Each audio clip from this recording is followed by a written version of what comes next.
Ready? Okay.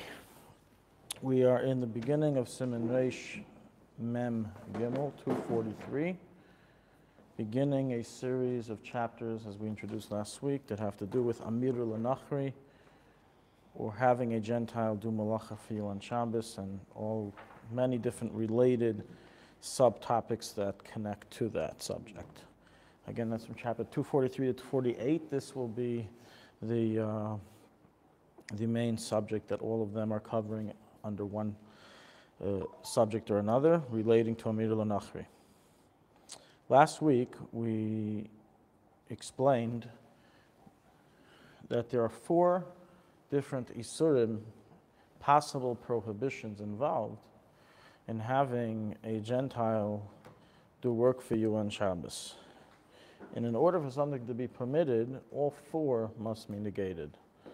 Number 1 is the actual prohibition of Amir L'Nachri, which the sages decreed against. Number 2, even if I were to negate the prohibition of Amir L'Nachri through one of the circumventing permitted paths, as we will learn today, we still may have an issue called Schar Shabbos, in which it is prohibited to make money off work on Shabbos. We then have a third prohibition, which would mean even if you circumvented both of the previous prohibitions of Amir L'Nachri and business on Shabbos, making money on Shabbos through the circumventing ways that we will learn, there may still be an Isser of Marasayin, and that is actually the topic of this chapter, as we're going to learn inside today. And fourth possible prohibition is the prohibition of Lifnei Iver, which is causing non-religious Jews to stumble. So last week we went through the introduction, as the Alte Rebbe and Mishnah Berurah bring, in the beginning of 243 of Amir L'Nachri, and we explained that while there are Rishonim who learn that Amir L'Nachri is a biblical prohibition, as it is forbidden to have anyone do work for you on Shabbos, practically we do not rule this way, and all the Poskim conclude that it is only rabbinical. It has support in the verse which says Kol Malacha Lo Ya'aseh, but that is not literally biblically how the verse is to be read, and therefore we actually don't have a biblical source for prohibiting asking a Gentile to do something for you on Shabbos, and it is merely rabbinically forbidden. Now, we are religious Jews who keep rabbinical and biblical prohibitions. However, being it is only rabbinical, we will see that there are various leniencies that can be followed in certain times regarding Amir L'Nachri, since in truth it's only rabbinical. We explained that the reason why the Chachamim decreed against Amir L'Nachri is because if people were to be allowed to ask a Gentile to do things for them on Shabbos, Yeh HaShabbos Kal Be'eino, Shabbos would become very light in their eyes, and since anyways they're doing everything they do during the week on Shabbos, if they don't have a guy available, the chance that they will come to do it is a lot stronger. And this is something which emphasizes that the Jewish conscience doesn't always follow halacha. In other words, sometimes we may have a conscience that feels very bad about a certain thing when it's really not that big of a deal, and sometimes we may have a conscience that doesn't feel bad at all, and really it's a very big deal. And that's because the Jewish conscience of feeling bad and remorse and regret isn't always in tune with the Shulchan Aruch. It wasn't programmed with the Shulchan Aruch's laws. It's programmed by society values, Jewish values that you're brought up with. So while for one, he may be brought up with a value very strongly emphasizing, not to speak Lashon Hara, for another, you're right, I know it says in the Torah, but, we do it. So he doesn't view it as such a big deal. Or so on and so forth. And regarding Amir L'Nachri, if the sages were to leave it the way it is biblically, and allow people to go ahead and do all the malacha through a Gentile, through a Nachri, then in essence, you're doing all the malachas you want to do on Shabbos is getting done. You wouldn't view that doing this work is so severe. And you would go ahead and stumble. The Jewish conscience wouldn't be so strong. So because Shabbos is so severe, in order to emphasize the severity, that people wouldn't come to transgress, they prohibited asking a Gentile, and because of this, as we explained last week, the Chachamim created a new status of shlichus, that it's not just that the sages made a decree, you're not allowed to ask a Gentile because Shabbos will be lenient in your eyes. But they actually said that the biblical status of shlichus, where when he does something, it's as if you did it if you appointed them, is going to apply here as well. So when the guy is doing the malacha, it's as if you're doing the malacha. It's as if you're actually doing the malacha. And they applied rabbinically the concept of shlichus from a Gentile to a Jew, even though biblically a Gentile can never be a legal shliach for a Jew, but l'chumra they did, and as we emphasized, this issur of asking a Gentile is not just in Hilchos Shabbos, but it's for all the laws of the Torah. That for all the laws of the Torah, if we allowed you to do it through a Gentile, then it would simply be very light in your eyes, and you'll come to do it yourself. So thereby they prohibited all prohibited actions for a Jew is likewise prohibited for a Jew to have a Gentile do on his behalf. And a Gentile who does it, it's as if he's doing it because he is rabbinically considered his shliach l'chumra.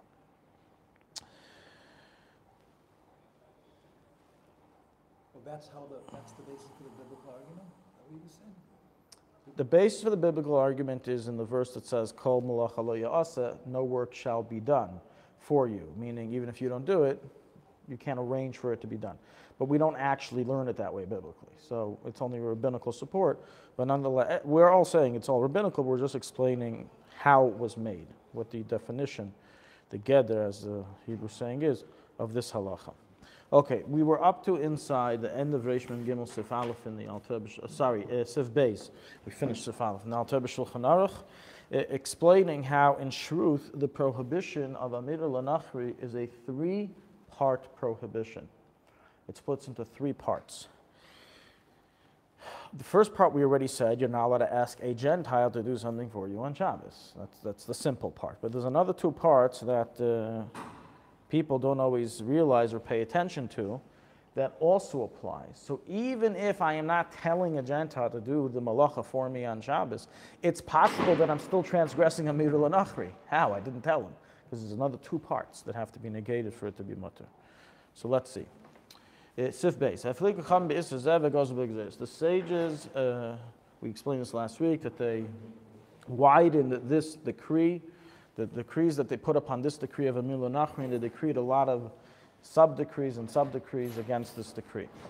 For example, in Asa Hanachri Me'atzmai, B'Shvil Yisrael, Asur L'Honois B'Shabbos Me'Melachtoi.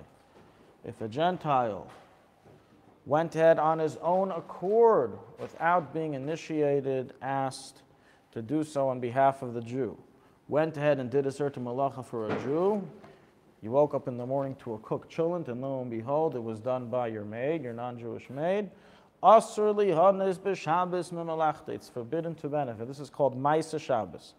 Ma'aseh Shabbos is discussed in chapter 318. We learned this in our previous version of this course, if you remember. And there it's a general term for a malacha that was done on Shabbos. But that's talking about a Jew doing it. Here we're saying a guy. When a Gentile goes ahead and do it, it's considered Ma'aseh Shabbos, that he has done a prohibition for you on your behest on Shabbos, even though you didn't ask him, you didn't even know, you had nothing to do with this, you were not affiliated with the crime. Nonetheless, the sages prohibited anyone from benefiting. It's not like Ma'aseh Shabbos where it's a fine. We fine the individual, the transgressor, since you transgress Shabbos, since you cooked your children on Shabbos, you can't benefit from it. Here you didn't transgress anything. No, there was no transgression. The guy went in and did it without my permission, without my knowledge. Nonetheless, the Chachamim included in their decree of Amir Lanachri that you may not benefit from the action of a Gentile that was done, and I'm emphasizing the words, on your behalf. If the guy went ahead and cooked a cholent for himself, he said, I love cholent, and there's no problem with bishul akum, right? It's vegetarian, and everything was pre-cooked, he just heated it up. There's no problem with bishul akum, let's say, but there was a problem of bishul. And in the case where he's doing it for himself, not at all for the Jew, then it's a different story. Really, so once we determine his motivation, his kavanah, we could eat it even? The sages only decreed against Amir Lanachri in a case that he's doing it for you. But if he's not doing it for you, if a guy went ahead and turned on the light in the room because he wants to read a book, I'm allowed to read a book as well. I don't have to say, well, we just learned, Amir Lanachri, I'm not allowed to ask him to do it, even if I didn't ask him. I'm not allowed to, if I ask him, who did you turn on the light for me or for you? And he says, why would I do anything for you? Then you know the answer, he did it for himself. But if he was doing it on your behest, let's say he's a Shabbos guy, he has experience, but not enough, and he turned it on, he says, I'm doing you a favor, then dafka, you can't use the light. Or eat the cholent. or eat the cholent, right. Cholent is a bishul akum issue that, okay, we'll stay clear of that question. We'll go back to the light questions, more simple. Okay, so that's an isser to benefit. This is, by the way, all these ideas are explained in many other chapters in greater detail. This is just the introduction, what we're learning here in the Alte Rebbe, and everything. As I said, this is a very scattered subject in many different, not just the 8 chapters here, all over Shulchan Aruch. Furthermore, as we learned in chapter 3:18, it doesn't suffice to wait until after Shabbos to eat this food that the guy cooked, or to benefit from the malacha that the guy did for you. But you actually have to wait until enough time passes after Shabbos for the malacha to have been done. Another example brought in Shulchan Aruch chapter 3:26 is regarding the JCC. A lot of people in the United States enjoy going to the JCC Motzei Shabbos. They sit in the nice hot jacuzzi if they didn't get enough out of their mikvah on Shabbos morning. Now, what time was that jacuzzi turned on? What time was that big heated pool heated? Now, unfortunately, a lot of JCCs are run by the Jewish Federation or people affiliated with Reform movement, and they are not keeping Shabbos. So in a good case scenario, they have a guy, not a Jew, it will be a guy, but nonetheless a guy, will be turning it on. So then you have to ask, so if the majority of users of the JCC are not even Jewish, which may be the case, then the halacha is you're allowed to enjoy yourself. Why? Because they did it for the majority population, majority customers, who are Gentile. However, if it's majority Jewish, then you cannot go in that hot pool after Shabbos until enough time passes for it to have been able to have heated up after Shabbos was over, until you get in. That's a practical example of the situation where we would have a chiluk, differentiation between whether it's permitted to benefit from it or not. And the reason why the sages decreed in this case, even though you did absolutely nothing wrong by having the guy in his own accord do something for you that you weren't aware of, is because if we allowed you to benefit, once again, there's suspicion you may then ask him to do it. You like this, you enjoy the hot water. So you see him, by the way, thanks a lot, I really enjoyed the hot water. And then he'll continue doing it because he wants to keep his job. So that's why the Chachamim didn't allow it. Yeah, but this is a fence around a fence. That's the novelty here. Because you may come to tell him directly, and even so, it's only rabbinical. That is itself a fence that you don't come to do it directly. And our third point, meaning our third part of the Isra Mir L'Nachri, V'chein im re'ehu oisem malacha b'Shabbos b'shvilai, pa'amish zach limchai, so too. If you see him doing the malacha for you, you see him reaching over to the light switch, about to turn on the light for you on your behest. You didn't ask him, but he saw you sitting there. There are times you have to protest him. You have to tell him, stop. Part of the Isra, people make the mistake. They think, if I didn't say anything, or if I only hinted, then everything's okay. Correct, the first part is okay, but there's another 2 Isurim still relevant, the Mir L'Nachri. So the main Isra Mir L'Nachri you're saved from, but is there still an Isra? Of course there's still an Isra. There's an Isra, first of all, to benefit even if you didn't see, as we just explained. And there's an Isra to sit there and watch and not do something. You have to protest. Say, buddy, you can't do that. I thought this says even after it was done, you have to admonish him.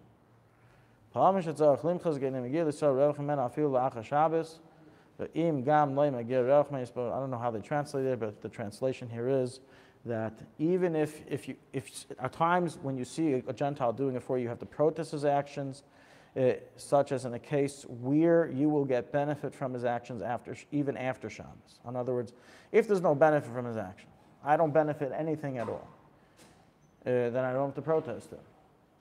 If I want to go to sleep and he turns on the light, maybe I should protest him because I want to go to sleep, but I don't have to protest him at tzad halacha, because I'm getting zero benefit from here turning on the light when I want to go to sleep.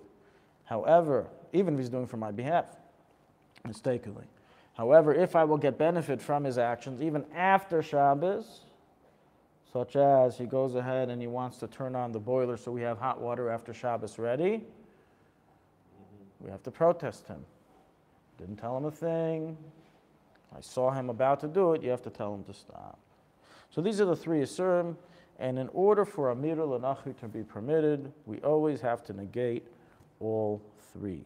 I'm not telling him to do it directly. I am not benefiting from it. And I am not watching him and sitting there complacently while he does the malacha. If you sit there complacently while he does the malacha, you still can't benefit from it. That is true, but you still transgressed. You already transgressed. But you can't even. Correct. You can't benefit. So you win nothing. What's the matter? You have to leave the room, I guess. You turned on the light. That you would have to leave the room regardless, whether you saw it or didn't see it, because if he did it on your behalf, and that was the only light in the room, so you can't benefit. I mean, you don't have to leave the room. You can't benefit from the light, so don't read a book.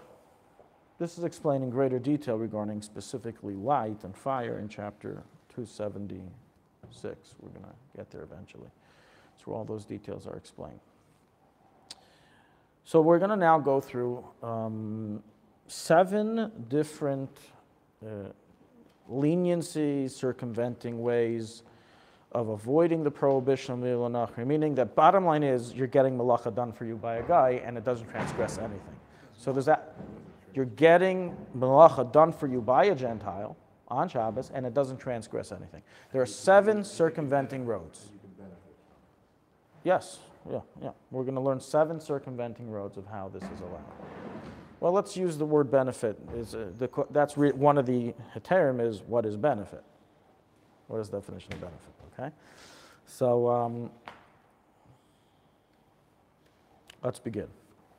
Number one. Does it apply to like young children, Jewish children, or is it totally? That you can't ask a Jewish child to do something for you? Is that your question? Or hold it, if you need a light that gets to turn off and you hold the kid up. So we discussed last week that it's a biblical prohibition to ask a Jewish child, even 1 day old, to do a malacha for you.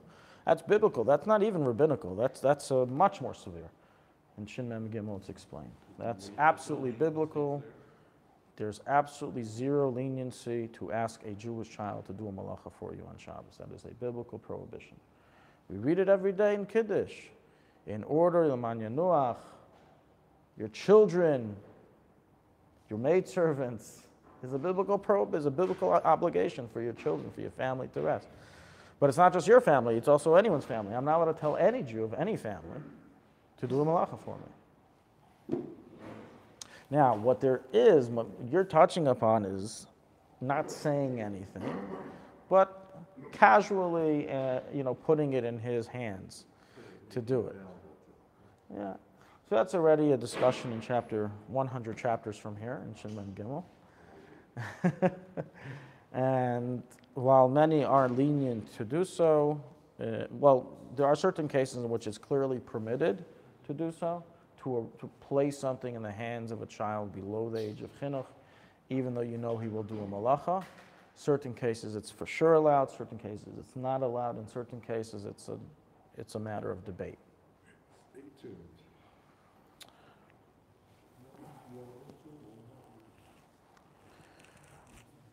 So let's begin.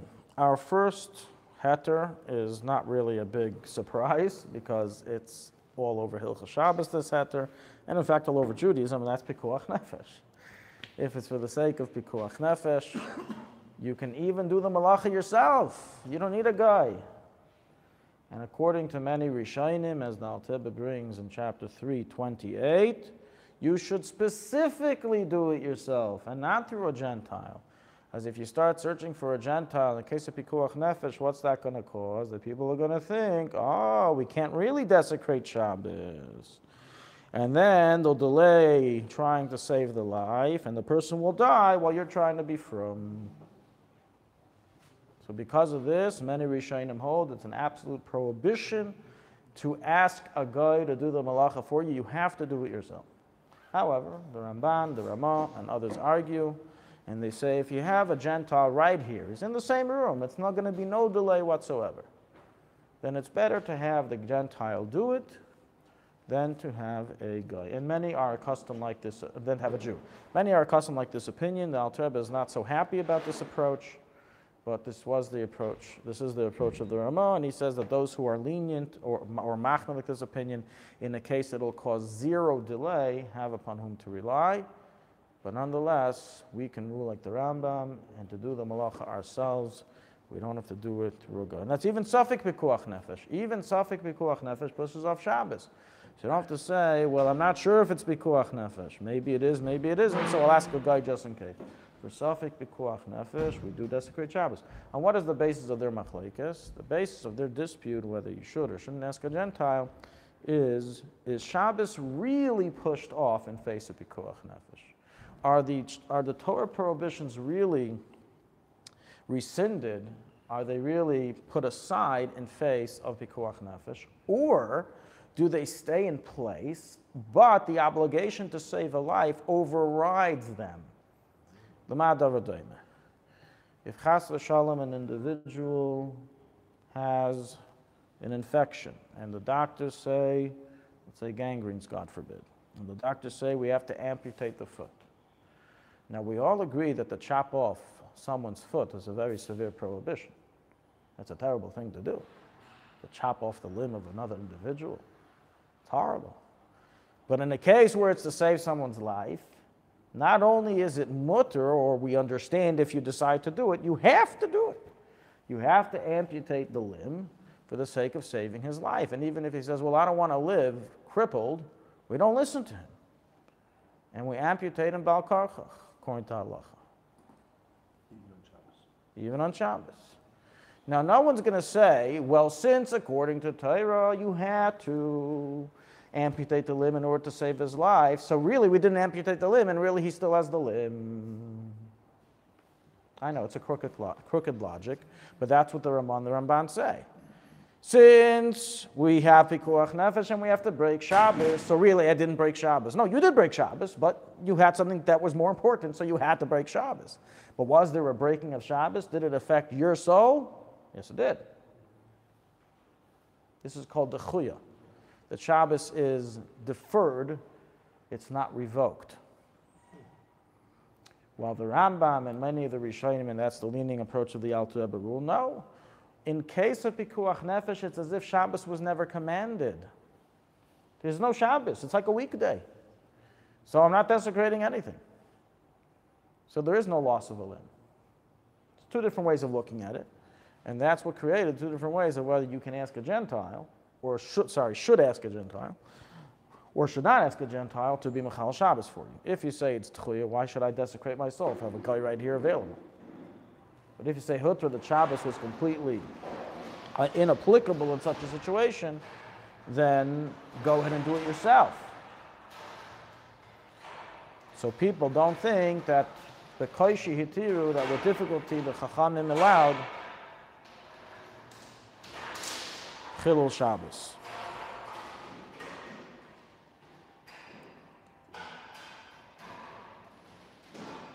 Oh, wait a minute. He'll get done.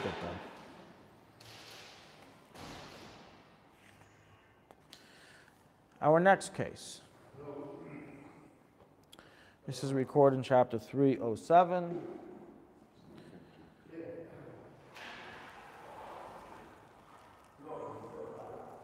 We have a machlekes regarding shvus to shvus. A shvus to shvus means a rabbinical upon a rabbinical command.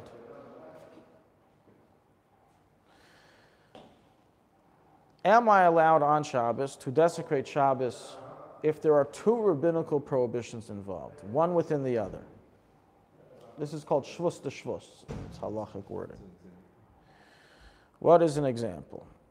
Can I squeeze juice out of an orange on Shabbos using my foot?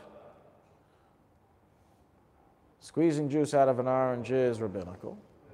Or actually an orange is not such a good example. Let's be clear. Let's say, can I squeeze it out of an apple? Or a cherry? Okay? And squeezing with your foot is a shinui.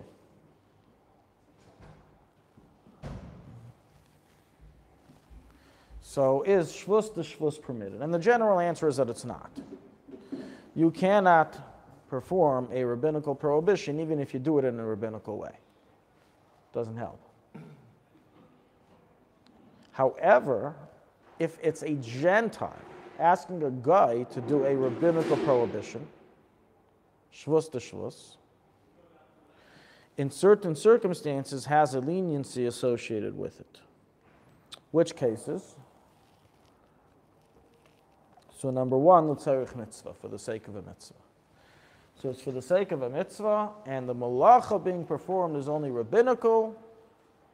It is permitted to ask a guy to do so on Shabbos. In a rabbinical way, you have to do this special. Not in a rabbinical way, but that the malacha is rabbinical itself. Let's say, I said before, let's say squeezing juice out of a fruit that's not olives or grapes is rabbinical. So he doesn't have to do a shinoi. No, he does not have to do a shinoi. No, that's already shvus to shvus. It's already asking a guy is rabbinical, and the malacha he's being asked to do is rabbinical. So that's l'tzarich mitzvah. For the sake of a mitzvah, the sages allowed it to be done. Another case example is b'shas hadchak gadol, if it's a very great need. Another case example is to prevent a great loss. In all these three cases, as we're going to learn in 307, the Chachamim permitted one to have a malacha done through a guy. And you can tell him straight up, you don't have to hint. There's no amir l'nachri. You tell him straight up, can you please go ahead and do such and such? Now, what is defined as a great need, a great loss, and a need of a mitzvah? That's already not so simple. That's already what? Not so simple. Yeah. So we can hear this interesting heter, and it can become the stamp of approval for everything we want to do. Well, it's a great need. Having hot cholent on Shabbos is a great need. So I'll ask him to cook it in a microwave, which is only rabbinical cooking. So I'll just give you an example of where it's discussed. Is this considered the tzarich mitzvah or not? A child was born on Shabbos, a male child, and he's having his bris take place on Shabbos, next Shabbos. And the bris is taking place in the shul, the grand shul of the community. Now the baby boy and his mommy are not sleeping in shul over Shabbos. They're sleeping in their homes. Now, how are we going to do a bris to the baby if the baby is at home and the mayel and the congregation is in the shul? So we have to bring the baby to the shul. Now, if there's an Eruv, okay, so there's an Eruv, no problem. But if there's no Eruv in town, then we have a major discussion of what to do. Some Poskim say, hey, today, a Rishus HaRabim is only the Rabbanon. It's a Carmelis in most places, excluding maybe Eastern Parkway, Golda Meir, and other certain huge avenues. But in most places, it's only rabbinical. And asking a Gentile is rabbinical, and certainly circumcising a child on Shabbos is a huge mitzvah. So we have all the ingredients for a heter. However, many argue and say, who says that the mitzvah has to be done in shul? Take the mayel and take whoever you want to invite and bring him home.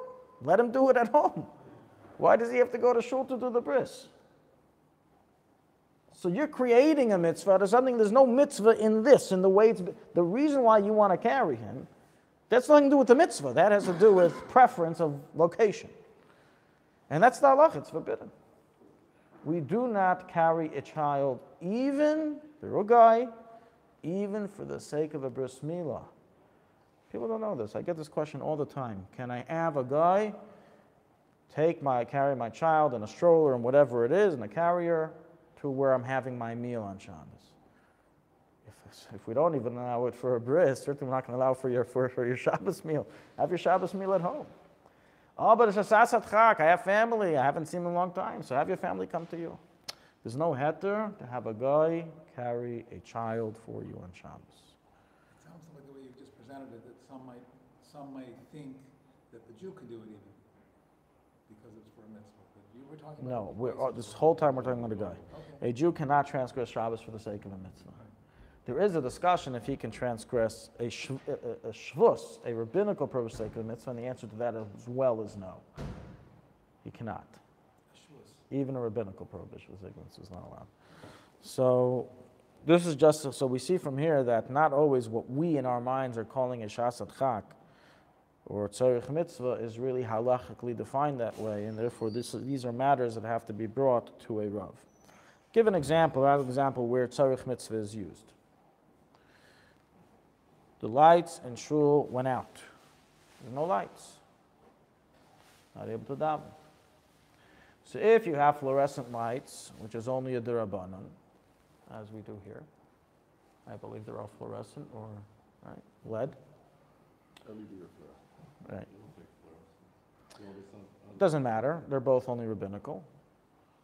And we don't have enough light to see, or I should say, even if we don't have enough light to see, then it is permitted to ask a Gentile to go ahead and do it, as this is for the sake of a mitzvah. Or electricity shut off, it's a very hot day, there's no air conditioner. There's no air conditioner, people begin sweating, they feel like they're in a sauna, they can't focus, everyone becomes edgy. In such a situation, we can allow a guy to come and turn on the electricity.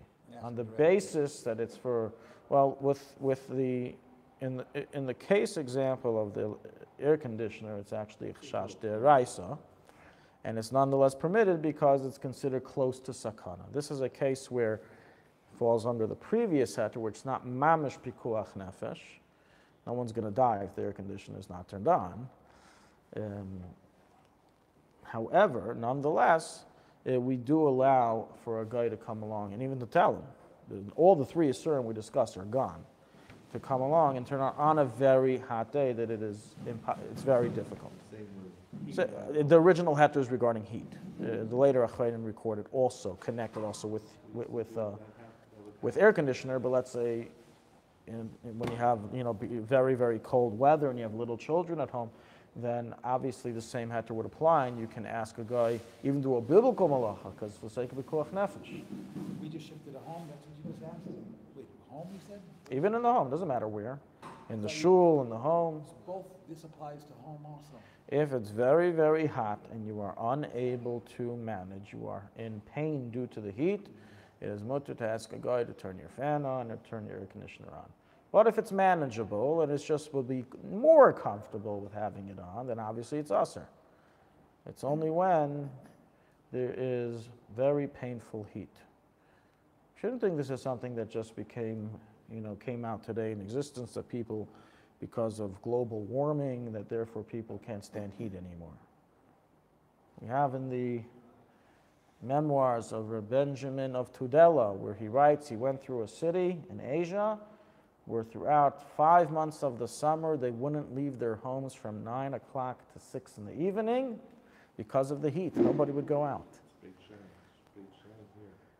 Nobody would leave. It was too hot. There was a furnace. Beit Sha'an? Beit Sha'an also? Yeah, Beersheba. it's like the hottest. No, Beersheba is, What?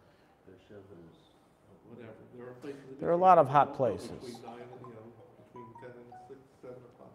So the cholent's a mitzvah, right? You gotta eat hot food on Shabbos? Yeah, but it's not a mitzvah to the point that we're going to consider it. First of all, that's a deraisa to cook. Cooking is a deraisa. Oh, that doesn't count. No, it's only a derabanan that's allowed. But turning electric on to heat is not. So the original heter written in the Shulchan Aruch was they would actually put wood into the furnace and turn on the furnace. That was obviously biblical. But they allowed it. Correct, because it's so children don't die in the cold or catch illness. Okay, so now we're talking about a derisa, cholent. Right, so that's a case where, no, but we don't allow a deraisa for the sake of a mitzvah. There's no pikuach nefesh, you're not going to eat your children. Oh, okay, so it's only pikuach nefesh. To do a deraisa, it's only for this pikuach nefesh. To do a derabanan, you don't need to reach a state of pikuach nefesh, even if it's a tzarich mitzvah. But the question is, how do you define the tzarich mitzvah? The shul heat is. So it depends. If everyone's already sweating, it's too hot in the shul, and somebody wants the heater on, you can't go ahead and call the guy if it went off. Everyone was davening, Baruch Hashem, listened to the prayers, and the electricity went out, so now there's no more heat in the shul. They can breathe again. And the Gabbai, he wants the heat on, so he wants to call the guy. There's no heter. Of course there's no heter. So what The heter is only in a case when it's actually a necessity. when people are saying, I can't daven, I'm leaving, this is terrible. They don't have to, it doesn't have to reach that, but it's very vividly cold. And that's deraisa though, that's a deraisa. It depends what type of heater you have. With coils, without coils, these may be deraisa because the liquid cools off and then heats up again. So there are cases where it's not pikuach nefesh, but you can violate a deraisa. Correct. Well, it's because it's close to pikuach nefesh. You understand? It's a gray area, it's not great, it's a fine line. Yeah.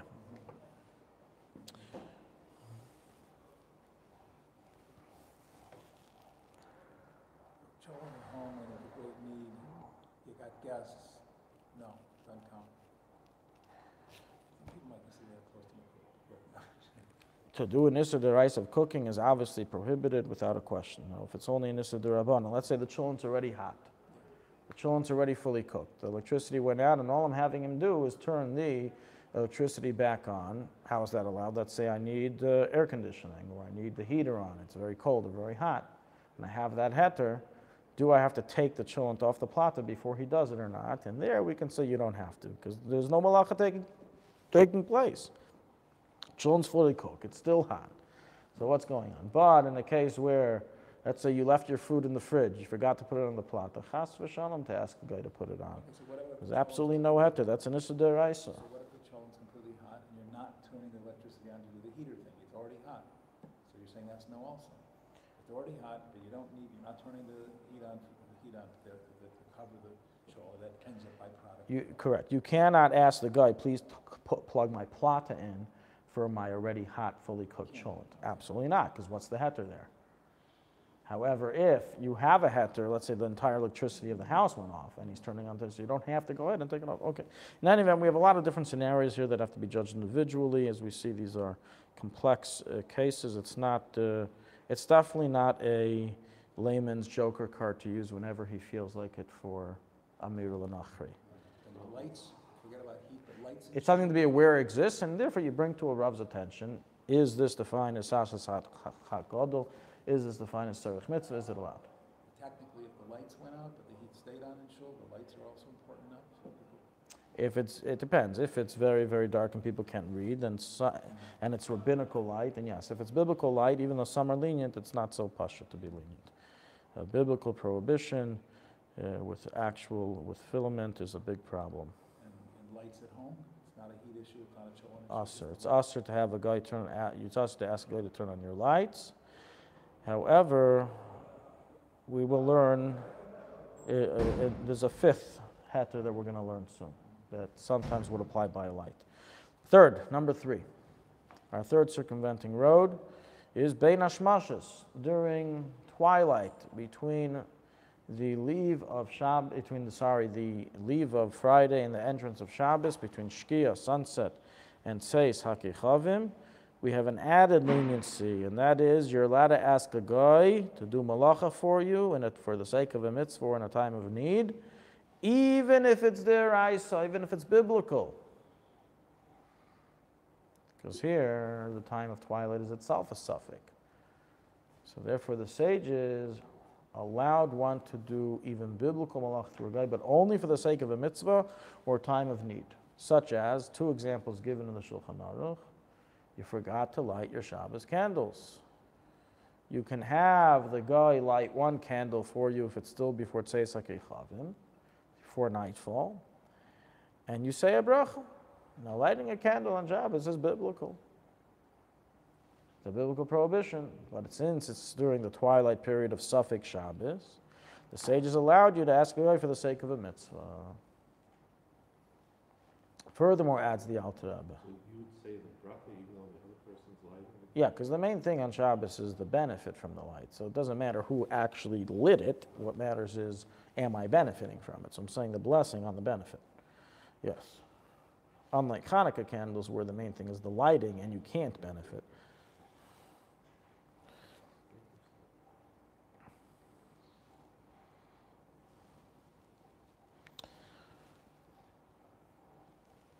Another case example brought is regarding a yahrzeit candle. A person has a yahrzeit on Shabbos, and lo and behold, he forgot to light the yahrzeit candle. He feels so bad.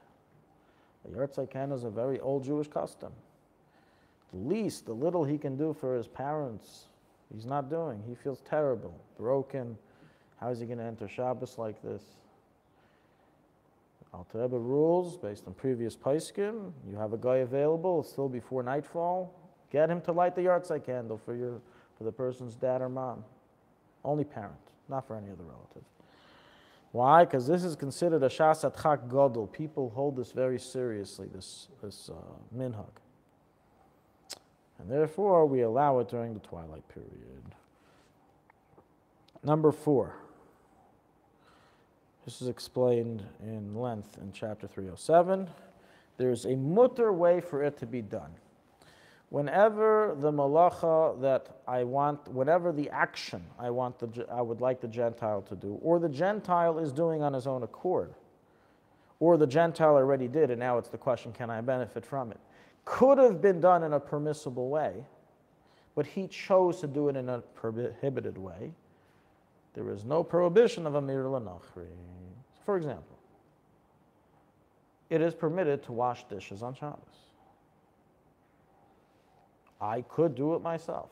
I have a maid who washes the dishes for me. They went ahead and washed the dishes using hot water. Do I have to protest? Am I allowed to benefit? Answer to all those questions is, you do not have to protest, you are allowed to benefit, and you can even tell him, please go wash the dishes. Why? Because I didn't tell him to use hot water. He's doing it for his own accord. He wants to do it. He could have accomplished the same thing with cold water. Maybe take a little longer, a little more difficult, but still.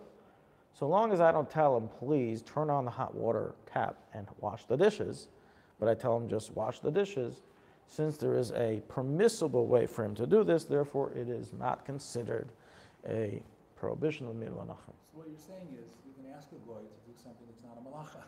That would seem obvious. Even though he will do the malacha. He will do a malacha to accomplish that. Water.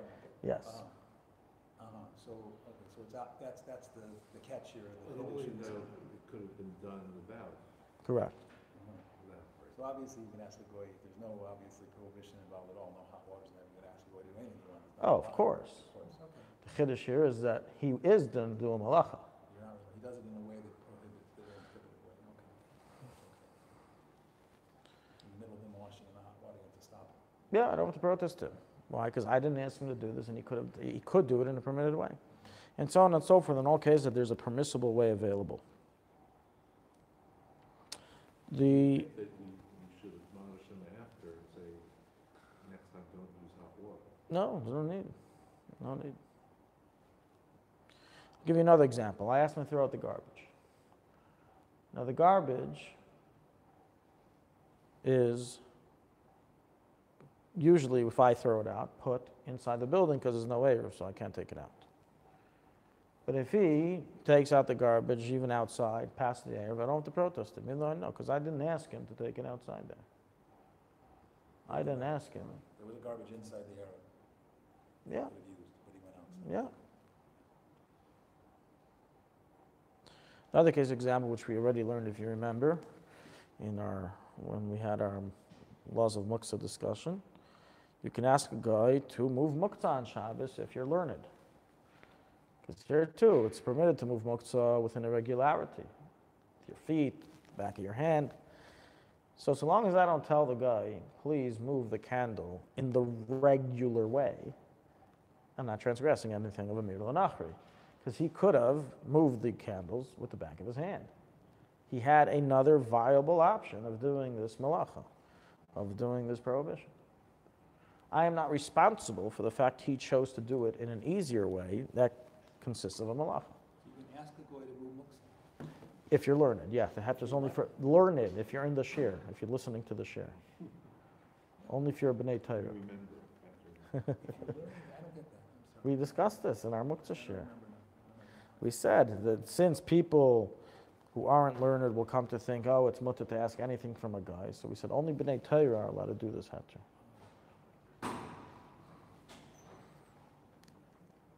Number 5. You're already up to 6, I only have 5. Maybe you listed 4 yard site, 5 was the asking. permitted way. Okay, whatever. It doesn't matter. Number 5 for me, number 6 for you. Is that there's no benefit. I'm not telling him to do it, I'm only hinting. In a case where I don't tell him to do the malacha directly, I only hint to it, and I'm not benefiting from it, then the major approach amongst the Poskim is that it's permitted. For example, for me to be inside of my bedroom without the light on and I want to read a book and tell the guy, please turn on the light, is clearly a milah or nachri.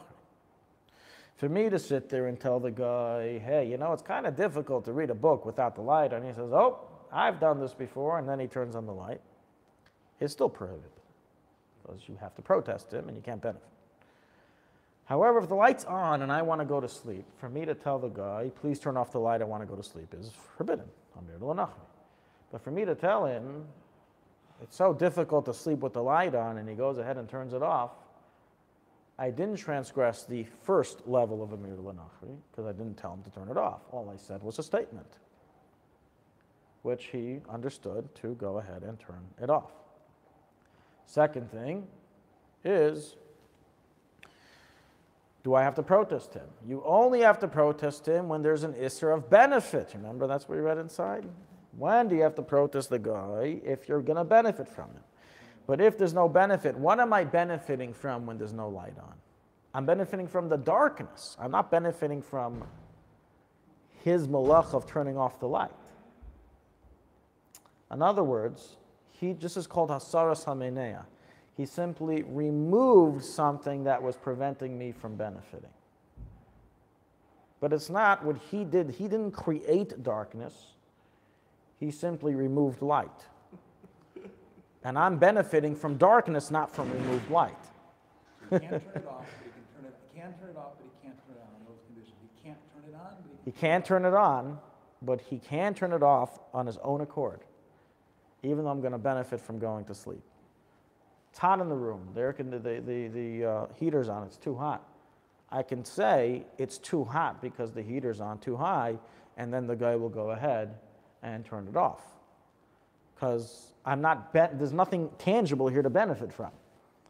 So whenever it's too, yeah, but that's an indirect benefit that isn't considered a direct benefit. That's usher under a milah nachri. You benefit from everything in life that you want done. There's always a motive behind it, but the question is, are you benefiting from something tangible? So that's the heter given. Not everyone agrees, not all Poskim agree, but this is the mainstream approach. In such a situation, there is no prohibition of the milah nachri, as you did not directly ask him, and there's no benefit, there's no hana.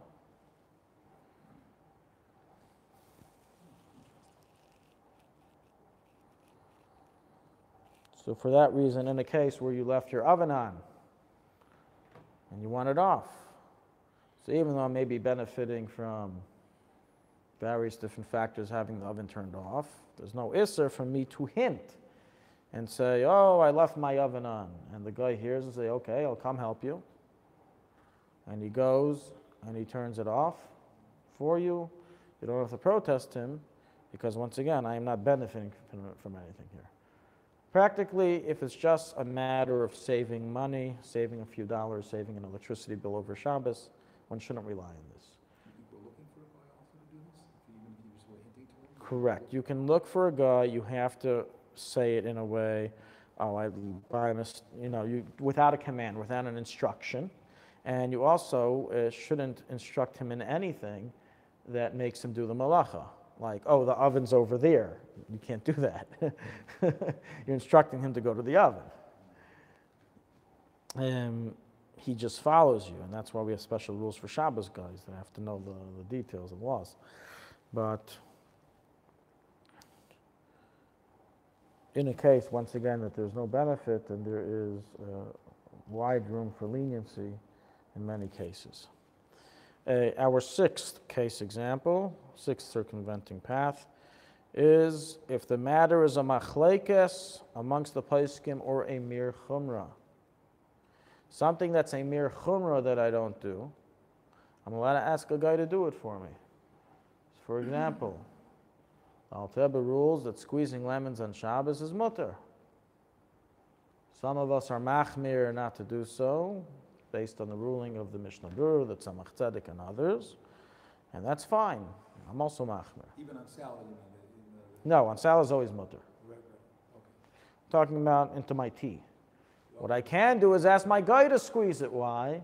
If I ask him, can you squeeze my orange into my tea? I love fresh, hot, orange-flavored tea. That's asur, because that's a clear issur d'Rabbanan according to all. But to go ahead and squeeze lemons, which as I said before is a machlekes, it is mutter to ask a guy to do so. Another example. The Alte Rebbe said it's okay, that's the Yaakov. He said it's okay even in tea, but not oranges. What's the oranges and lemons? We'll get to that. That's another subject. You just mentioned it. I know. Another case example the Alte Rebbe brings in chapter 3, 3:14. I have a can of tuna fish. Can I ask a guy to break it open? Answer, since this matter is under machlekes, even if you're machmer to never open a can of tuna fish on Shabbos, you're allowed to ask a Gentile to do so. You have a question. Can you give a gift to a non-Jew on Shabbos? For example, came into your home and did you a favor. Can you give him a bottle of whiskey or whatever, or something of that nature? As a reward for him going ahead and doing malacha for you. Can you give him, let's say, a bottle of cake or whiskey or cake as thanks? Right.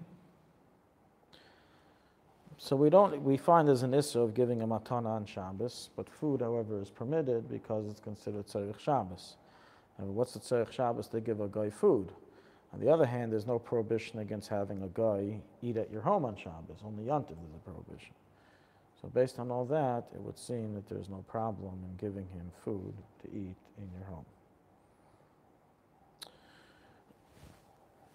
Thank you, Yonatan Rice. Mm-hmm. Yonatan Rice.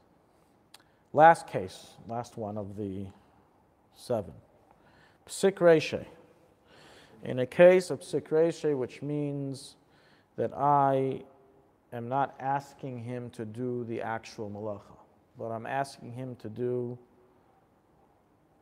a certain action which can only be done if a malacha takes place, it's mutter. For example, I cannot ask him turn on the hot water tap because that will automatically cause, no, I'm sorry, actually, 1 second. Okay, no. Hot water tap, let's put that aside. I cannot ask him, as the case of Psik Reishe is in the Gemara, please take the head off the chicken because my kid wants to play with the head. And the byproduct is that the chicken dies, because that's one and the same as the malacha. But if the action that he's being asked to do is not directly related to the malacha, and it happens to be you can't do it unless the malacha takes place, it's mutter. For example, one example is given in chapter 257. If I have a pot surrounded by coals, I'm allowed to ask a Gentile to take the pot out, even though it's going to cause the coals to fall and cause extinguishing. Inevitably. Because I didn't ask him to do that malacha. I asked him to get me the pot. There's no isser psik reisha by a guy.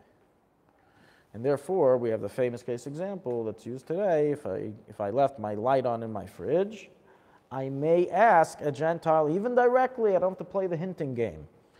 I can tell him directly, please open up my fridge. And if he tells me, I know you left your light on, you should have hinted to me, what are you doing telling me direct? He says, no, psik reisha is mutter for a guy. Even if he brings that up. Correct, it's mutter. I'm allowed to tell him straight up, I'm not interested in the light, I want my fridge open. Please open up my fridge. I'm not asking you to do anything to my light. It happens to be something will happen to my light when you open my fridge and close it. Now, to tell him to take out the light is another story. Absolutely not. If he on his own decides to take it out, once again it would be mutter. Why? Because I didn't tell him. And there's no benefit. I'm benefiting from the absence, not from the presence. So what's wrong with saying to the guy, I want to be warm? Because you're benefiting from the presence of his action, not from the absence of his action. But the light in the refrigerator doesn't match the thing about the... If he takes off the light and I no longer have a light, I'm benefiting from the absence of the light. That's not a benefit. The light is, you can open the refrigerator even though... Open it is for sure, okay, even if you directly tell him. Because you said what to him? How do you have to say that? Any way you want.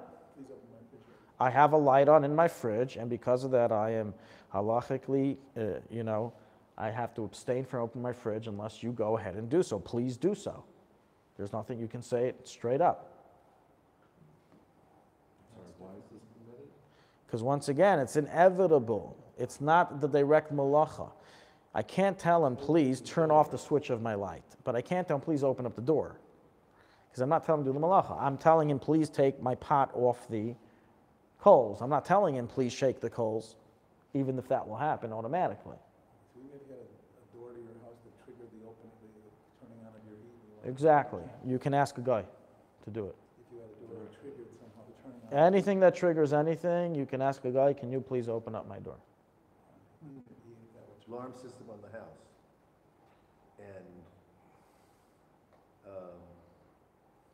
And by opening the door, the alarm is off, but by opening up the door, you're activating The alarm? the alarm box.